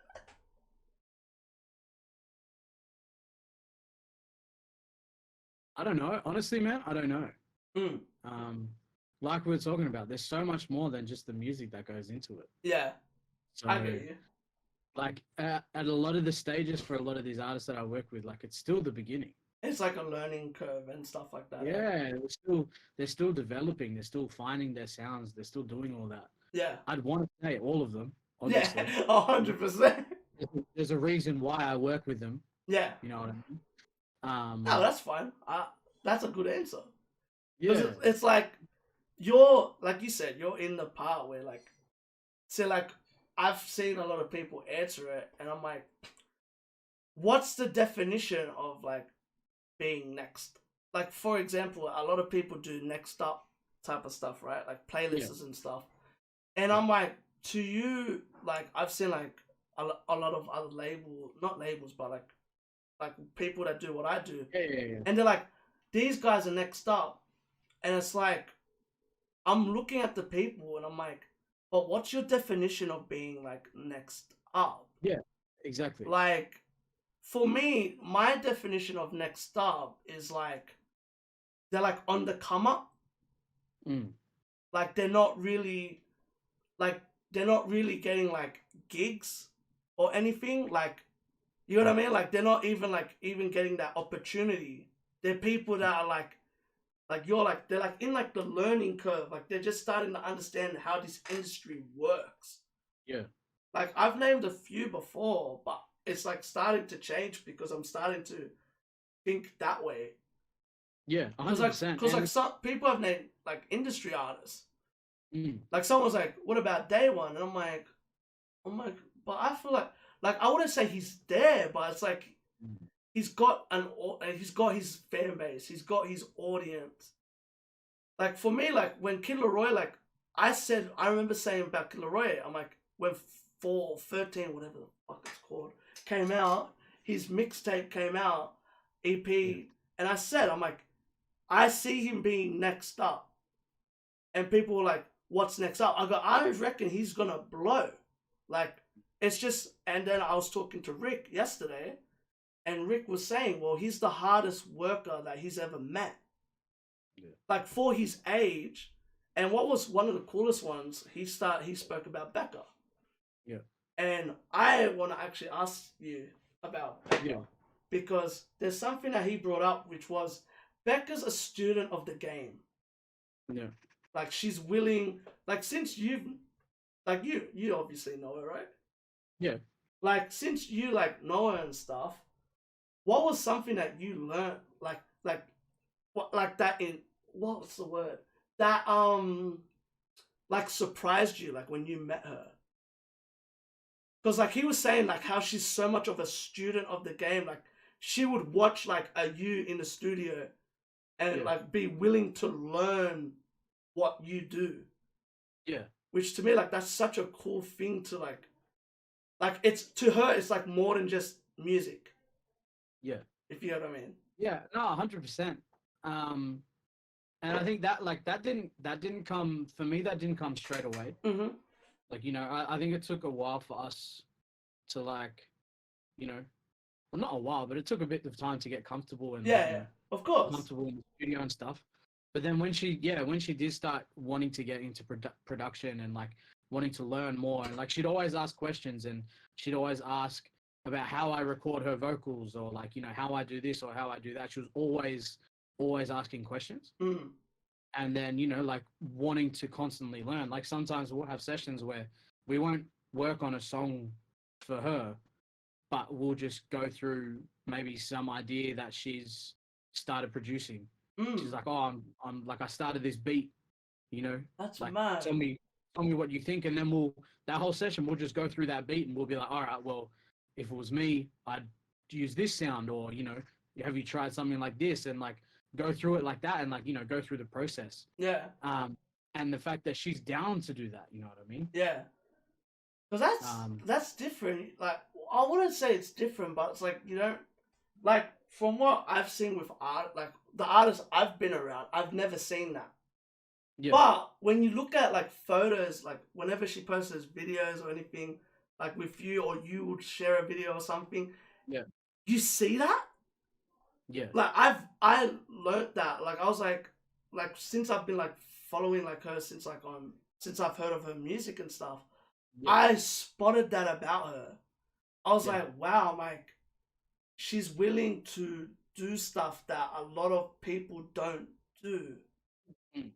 Like, a lot of artists are like, yeah, you're the producer. Like, some, not all of them, but some that, like, are new to the game, they're like that. They're like, you know what you can do. And it's funny because, like, I feel like that's such a cool, like, if I was an artist and I was, like, working with someone like you, I would probably do something similar to her. Because it's like, your knowledge about, like, production, because obviously how long you've been doing it and stuff, wouldn't you want to learn as an artist, like, how all that stuff comes about? So then, Some people don't. I know, but it's like, you know, like, to me, Yeah. that's, like, an amazing thing that, like, they don't really, like, learn that.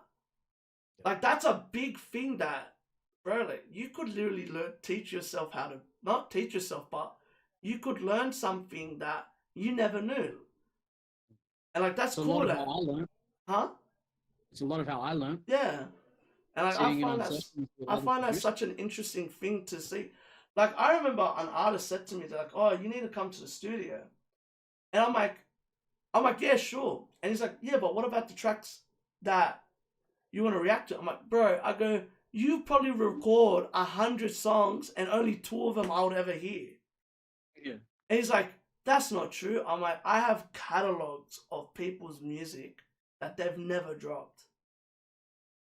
I have like 4 EPs by one artist that never dropped because they wanted to change their sound. Yeah. And I was just like, man, I'm like, what, these EPs though? I'm like, I can't even use them on anything. 100%, bro. 100%. But it's cool to know, like, how did you actually? I actually would like to know this. How did you meet Becca? It's through Rick. Mm-hmm. But like, Rick when hit did me you up. start like working together? When did this come about? Whoa. Probably around 2 years ago, Yeah. I think. Yeah, it's about a little bit over 2 years that I've been in this studio. So it would have been about two-ish years. Mm-hmm. You know what? It's probably 2 years in like A few months. August or something like that. Yeah. And yeah, Rick hit me up, and he's like, you know, like I'd love to get Becca in a session with you. I think it'd be really cool. And so we did a session, and then it just started from there, bro. That's awesome. Yeah. How did you feel about that? Like, yeah, I was like, yeah, fuck yeah, like that's cool. I didn't really know who Becca was, like, you know, I didn't really know anything, and like I knew who Rick was through obviously other people. Yeah. And I was like, oh shit, okay, like this cool, you know, like I knew he did some stuff with Leroy and that, so Yeah. you know, I was like, fuck, okay, hectic. You're like, there's gotta, yeah, that's cool. Yeah, I was like, oh, this artist's probably gonna like do some cool shit. So I was like, yeah, fuck yeah, I'd love to do a session. So we did a session, and then at the end of that session, Rick came through and heard what we did, and then he's like, how do you feel about collaborating with other producers? And I was like, man, I'm all for it. You know what I mean? Like, it's whether I do everything or whether I do a part of it. Like, you know, like the more the merrier for me. Like, it's let's do it. And he's like, yeah, you know, I'd love to have like Wilster and stuff take a look. And I was like, perfect, let's do it, bro. That sounds great, man. Oh man, I love the music that you used to together, man. I'm a fan of that music, man. Nah, because I was talking to someone about this. I feel like what's really developed in Australian music in general is production. Yeah. Like, it's funny, like me and Curse have actually spoke about this. He's like, he loves that he grew up like he came out from like that generation. Yeah. But he said, he goes, the production now, he goes, so many of these kids are so lucky to have like so much like talented producers now. Like back in those days, a lot of the sounds was very like rust. Like it sounded like a draft. It wasn't Yeah. really. And it's funny that because like even to have a discussion with him about that and like he say that it's so interesting because I feel like when a lot of people ask me like actually I ask you this because what do you think of the scene right now in Australia? Um, bro, that's a big question. Mm, Like, I in what know. sense? Like Like, like where do you think we are right now compared to like the rest of the world? oh man, look, I mean, if you're talking about like hip hop and R&B, Mm-hmm. like yeah, we've got our people, like we've got some people who have done some great things. Yeah. I think we're still young, you Mm. know what I mean? Like it's like yeah, we have a scene. We've got people that follow it and like love it and stuff like that. But it's like it's such a hard thing to say. Like man, it's just Because too I agree early. with you. Like I feel like I, it's I said, still yeah, I said it to somebody else. I was like, it's just too early, man. Like we're not there yet. yeah. Like, we've got artists and stuff, and like it's just until Like until I there's a little said bit to more. someone, I think I was talking to Moonboy Yeah, because I want to get him on the podcast, which that would be sick. Because like I want to yeah, get that'd be to, dope. and I remember saying to him, and he laughed about this because I said, I feel like your work is way ahead of the actual scene itself. Mm, Like I can't wait to see what he's gonna be doing 10 years from now. Like, yeah, because if he's doing this now, yeah, imagine when the music is actually up there with the videography. If you get what I mean, like, because I feel like I've seen when the first time I saw Moonboys, like Moonboys, Soho, is it Soho? mm, No, yeah, Soho, Sonda does videography as well. When I saw their yeah, stuff, I was like, ooh, and a mate said to me, they're like, what? They go, what's the, I'm like, they're ahead of like they're on like the American UK storytelling type music videos. yeah, If you get what I mean, like don't get me wrong, like I love what Kraayziie and their whole crew does. Like I like that they can do their own thing, but for yeah, me, like their work is something that like you said, I feel like the music scene's just starting. Like yeah, it's not even it's in its learning curve right now. Like mm, and like I say to a lot of people when it comes to the music, because you know how this is a topic, an American topic, but happens here as well. A lot of people go, "There's not this sound. There's not this sound. There's not this sound." Trust me, I can say this as a reactor. mm. If you think there's not a sound in Australia, you're not like if you think there's not an Just R not and B looking in the sound, right you're just places. not looking at. You got to look through the little spots, Hmm. and this is where a lot of people say to me like, "What was one of your biggest lessons?" One of my biggest lessons was stop focusing on the big scene, the main scene, and start pushing the underground scene. Because the underground scene, I tell a lot of people, if you ever get a chance, like I've had American artists come out these ways, and they're like, "Bro, I want to go to a gig," and I'm like, "Trust me, come to the underground, Yeah, come to the underground, because you'll be surprised. There might be artists that you want to work with that are here. yeah, It's amazing. I've had about 4 to 5, 6 people that like have came here from the US that have yeah, collaborated with Australian artists because of it. yeah, And it's like they saw him at a gig and I introduced them to each other. And they were like, dude, like I love your sound. Like, where did you get started? And they just start talking. yeah, And 100%. like I say to like even a lot of Melbourne artists that like come out these ways, they're like, oh, I want to see like a big artist. I go, trust me. I go, you'd rather have more fun seeing like underground artists because it's Mm, not so tense. Like yeah, I feel like it's more how you going, like you yeah, know, and like a lot of people ask me like, how did I meet certain artists? I met Day One. And all like their whole crew, Ziggy, not Yeah. Manny. I met Right. them at a Mason Dane gig. Yeah. I met them like the area boys, like Lionel, Ziggy, all those boys. Yeah. I met them through underground gigs.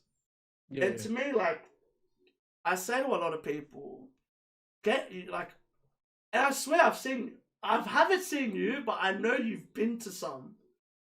Like I know whenever you get the chance, you would go to like a gig.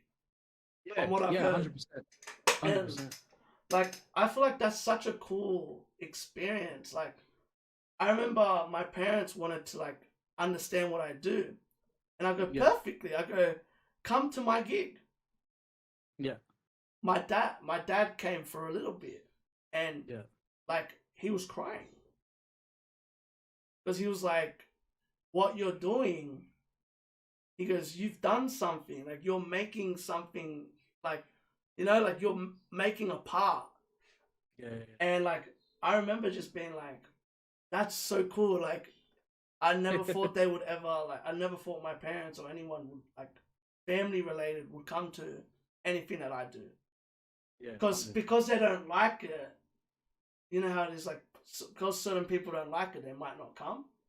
Yeah. Of course. Of course. And like I said to my dad, I'm like, come for a bit. I'm like, I know you're not gonna like the music because I know what type of music he likes.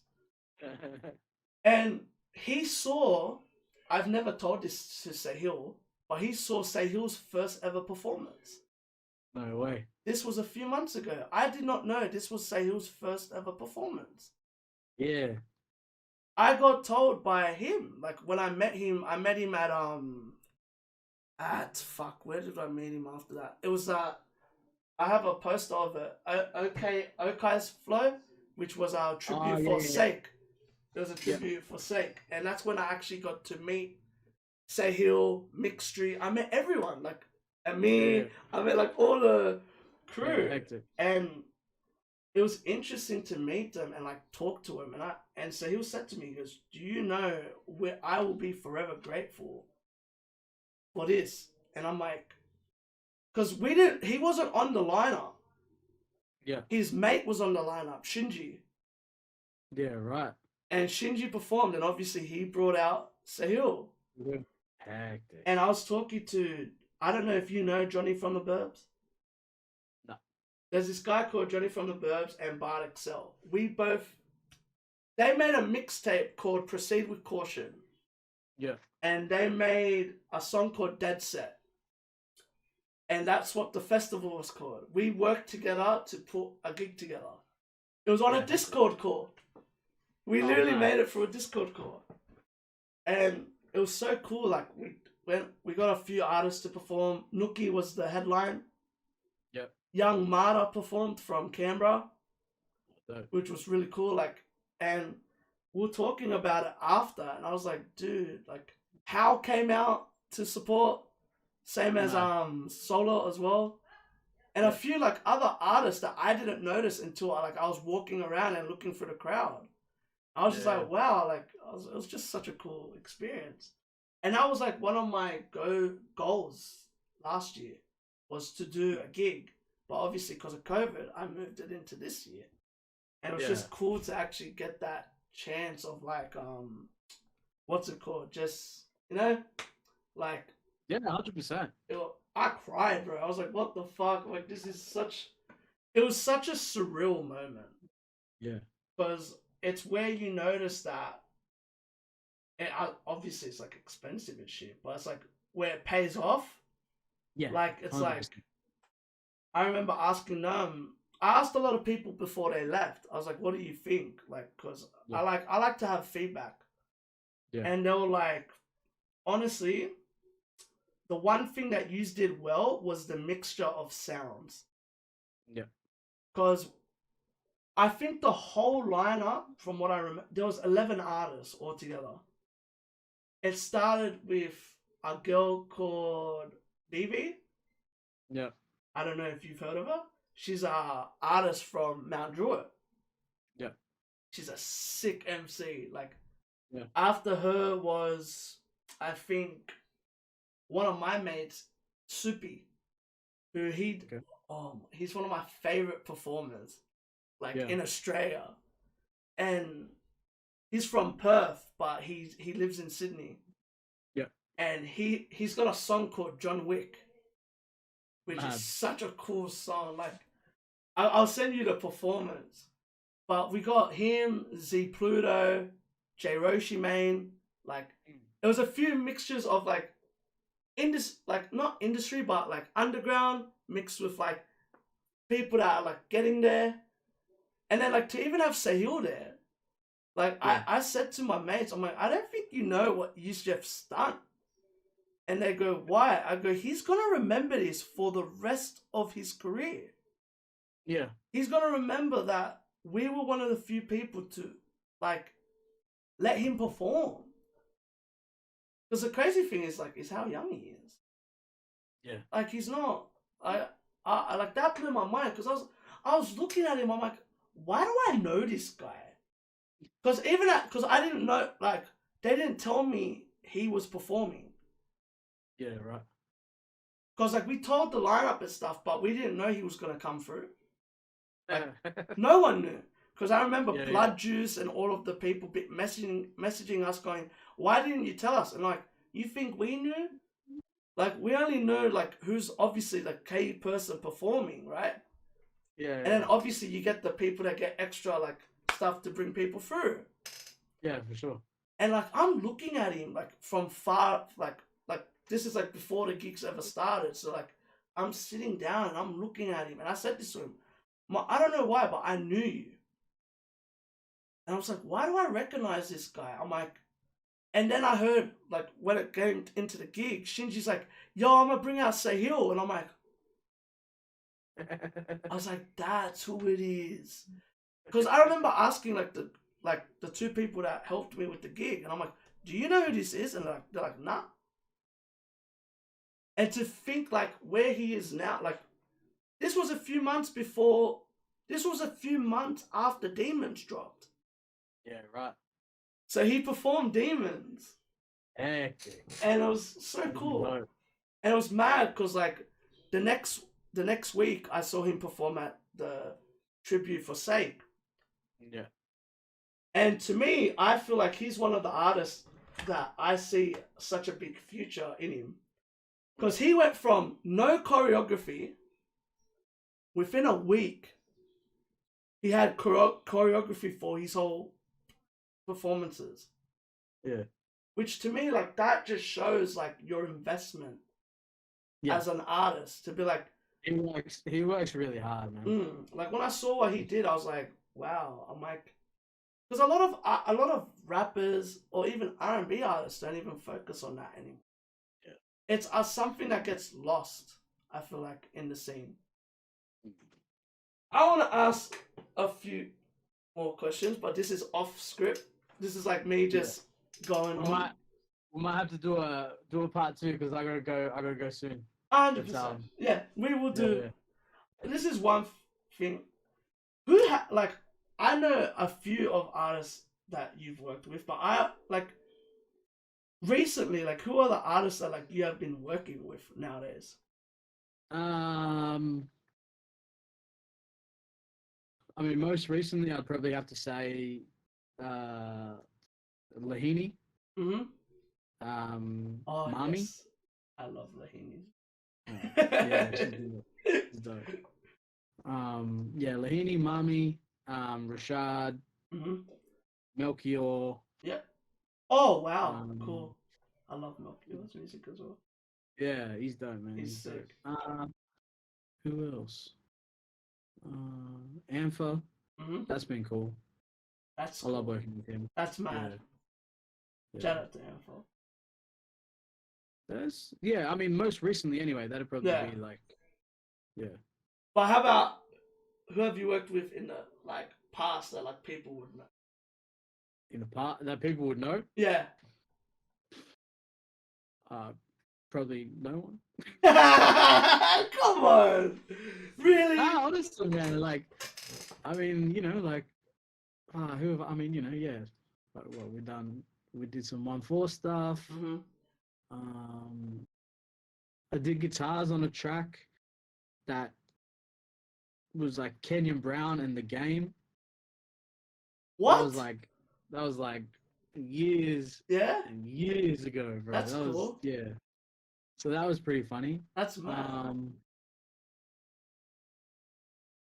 What else? Wait, you've done so much stuff that you don't even. It's just a blur, man. It was just like I was like, because I wasn't even sure how long I'd been in this studio because I was in the studio before this. Yeah. When I came here, and somebody asked me the other day, they're like, "How long you been here for?" And I was like, "Oh, bro, it's got to be like I don't know, like 3-4 years, I guess." And it's been 2. Bro, it's been just 2 years, and I was like, Like when you asked me, I had to look. I was like, "You're like, yeah. How many videos you?" Oh, well, like I know it's a lot. I'm like, you don't even focus on it. nah. Like I used to, but then I was like, yo, like I just like doing videos. Yeah. I just like recording. I Yeah. can't like it's with you as well. Like I can't imagine like that's why I asked that because like even I can't imagine how many people you've actually worked with. Like even when Rick told me, Rick had to go deep. He was like yeah, like I worked with Leroy. I was like, wait, what? When? I'm like, what? Because I didn't know that. I was like, whoa. I'm like, no. And he's like, he tried to skip over it. I'm like, whoa, wait. I'm like, wait, when? And he's like, what do you mean? I'm like, no, you can't just skip past that topic. Because a lot of people probably don't know that. You know what I mean? Like, I know, like even I had to think of who you've worked with. Like, because when I looked at your thing, like, that's only a bit of, like, who you've worked with. So I was like, and then I remember, I'm like, wait, you've worked with Becca, you've worked with On 4, you've worked with people here and there, like the Jerry S's of the world, which was, like, way underground. Oh, man. Like, that's the only reason. I remember the main reason I know you is because of Malik and Jerry. And it's funny because people are like, who the fuck? They probably don't even know who they are. 100. But they've been in the scene for such a long time that myself and you, like, know about them. Yeah, 100%. And, like, 100%. I've known, like, Malik's told me, like, and same as Jerry have told me so much, like, of how you've helped them, like, with their sound and, like, finding their sound and stuff like that. Which to me, like, he gave, like, I remember Malik gave you and Mixtree a lot of props. Yeah. Which I like that. Like, he was like, I'm like, good. I'm like, I hope you spoke about that because I was worried. You know how people, they don't just bring that up? They like to skip through their story. And I said to him beforehand, I'm like, nah, you have to talk about this. I'm like, please. I'm like, it'll be cool for, like, people to know that, like, you've actually been associated with people that are really, like, there's something. They're becoming something in the scene. Yeah. You know what I mean? Like, but honestly, man, I appreciate you for jumping on. My pleasure, bro. My pleasure. I'm keen if you're ever down to do another. I'll ask this. I'll ask the viewers, which either way we're gonna fucking do it. Like, I love my viewers and stuff, but I feel like this was so much fun. I feel like I hope you enjoyed it. Yeah. Like, I feel like to hear a bit about what you do as well. Like, I feel like the next time will probably be more like, we'll be talking about certain stuff, like certain songs and stuff like that. I would actually do a bit more research because I know the music that you've worked on. That's the thing. Like, I know. It's just obviously I haven't written down the questions for specific songs. Yeah, like 100%. And most of the time, like, and that's why, like, you know, like I put a post up the other day about, you know, like I put my latest credits and stuff up on the website. Yeah. And what was really important to me was, like, when I didn't want to just put the album art or the track art, you know what I mean? I wanted to make sure people knew exactly what part I did. Yeah.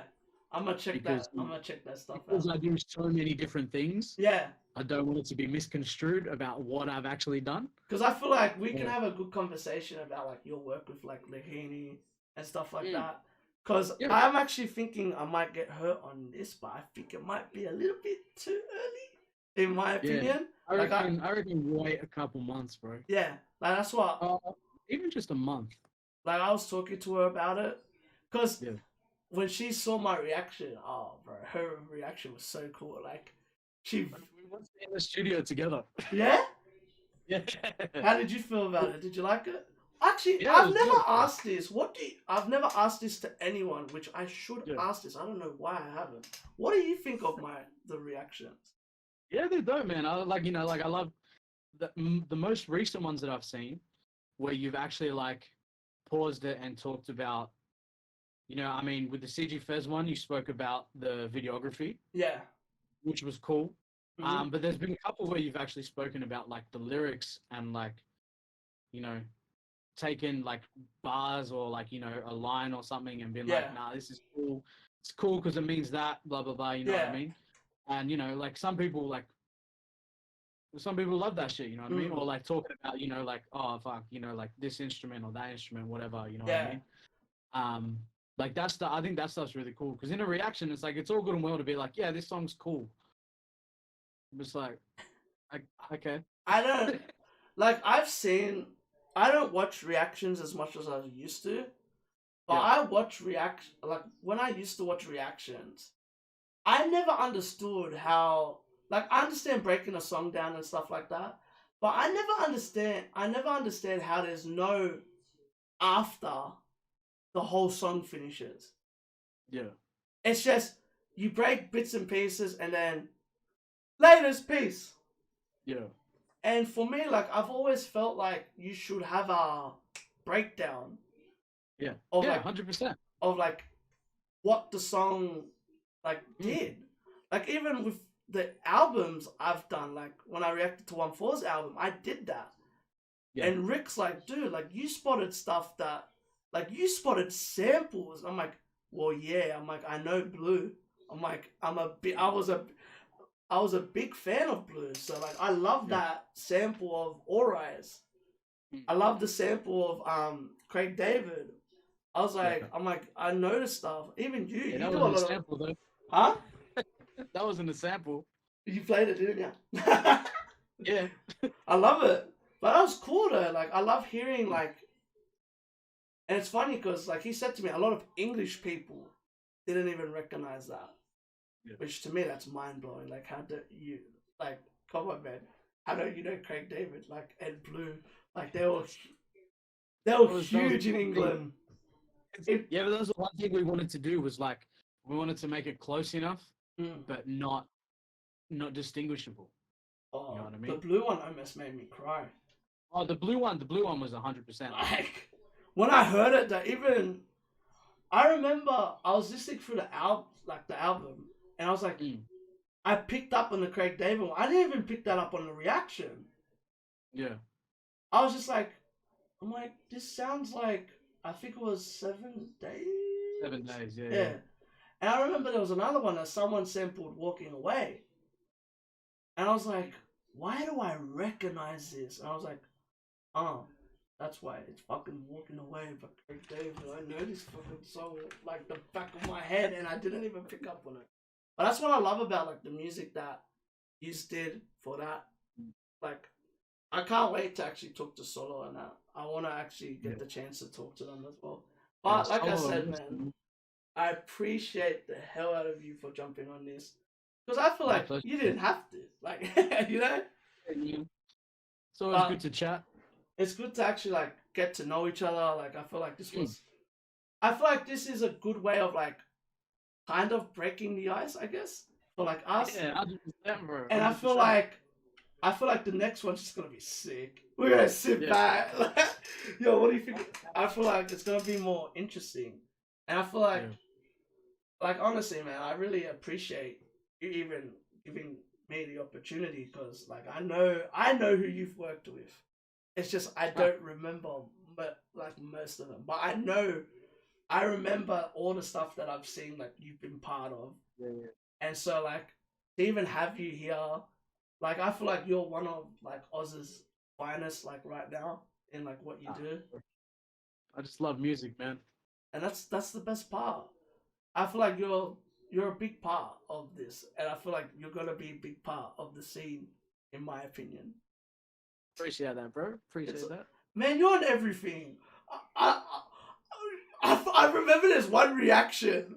I'm like, let's see who mixed this, and who.